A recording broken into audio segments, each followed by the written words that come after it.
Now let's talk about reproduction.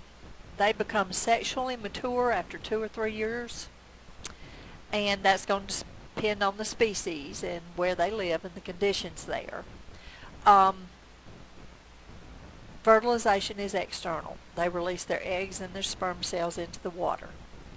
But there is internal fertilization in 3 species of starfish, 3 of the brittle stars, and 1 of the deep seawater cucumbers, or deep water sea cucumbers. Sorry about that. In some species of feather star, the embryos develop in a special breeding bag, and they hold the eggs there until the sperm released by the male happens to find them and fertilize them. You can also find this in sea urchins and sea cucumbers, and sometimes there's a little bit of care for their young. A few species of the sand dollars will carry the young between the pricks of their oral side, and sea urchins actually have breeding chambers. With the brittle stars, the special chambers can be developed near the stomach bags in which the development of the young takes place. And some species of sea cucumber will nurse the young in body cavities or on their surfaces.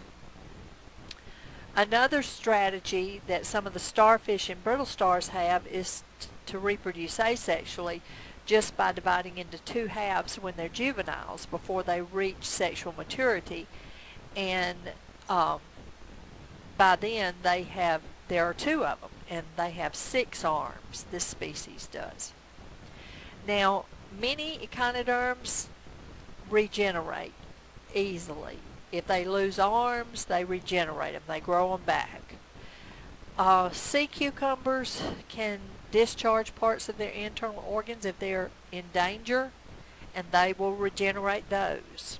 And the sea urchins are constantly replacing all the spines that they lose through damage. Some starfish can reproduce entirely asexual just by shedding arms for long periods of time. As far as defense, to avoid predation, spines, toxins, or discharge of sticky threads, and also, of course, being stabbed by that sea urchin is pretty painful. They're very important biologically and geologically. They're very abundant, and as in the deep oceans as well as the shallower oceans. And their ossified skeletons contribute to a lot of the limestone formations in the coral reefs. Ecologically, they're important because when the sea urchins graze, that reduces the rate of colonization of bare rock. The sand dollars and sea cucumbers burrow, and that will deplete the seafloor of nutrients, so they have to go deeper and deeper and deeper. Starfish and brittle stars keep algae from growing on the coral reefs because that's important because you got a lot of filter feeders there. However, sea urchins can bore into solid rock, and that would cause bioerosion, which would destabilize the rock and release the nutrients into the ocean. A lot of organisms eat them. A lot of parasites live on them, like crabs, worms, and snails.